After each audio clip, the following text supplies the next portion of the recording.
ఆహార భద్రత కూడా తమ బాధ్యత అన్నారు మంత్రి నాదెండ్ల మనోహర్. సరుకు పక్కదారి పట్టిస్తే కఠిన చర్యలు తప్పవన్నారు ఆయన.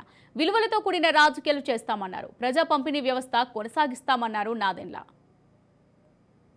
ప్రైస్ డీలర్స్ మరియు మొబైల్ డిస్పెన్సింగ్ యూనిట్స్ ఎండియూస్ అంటాం.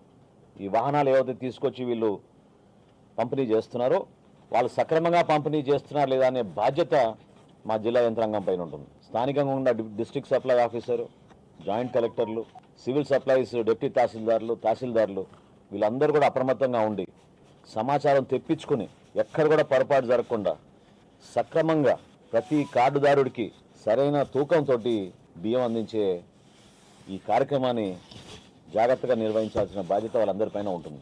గత వారం రోజుల నుంచి మీరు చూశారు, రాష్ట్ర వ్యాప్తంగా ఎక్కడైతే బియ్యం అక్రమంగా ఎగుమతులకు పాల్పడుతున్నారో ఒక అడ్డాగా కేర్ ఆఫ్ అడ్రస్గా కాకినాడ పోర్ట్ని మార్చేశారో అక్కడ తనిఖీలు విస్తృతంగా చేశాం.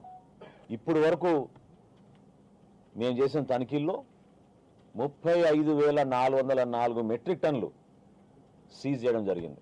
ఈ 35,404 మెట్రిక్ టన్నులు సీజ్ చేసినప్పుడు సుమారుగా చూచాయిగా 159 కోట్ల రూపాయలు దాని విలువ.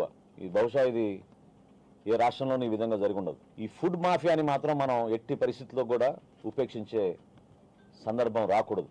ఈ మాఫియా ఏ విధంగా వ్యవస్థీకరించిందో మన కాకినాడ పర్యటనలో మీరందరూ చూశారు. చాలామంది మీడియా మిత్రులు, అధికారులు కూడా మేము మొట్టమొదటిసారి మమ్మల్ని కాకినాడ పోర్ట్లో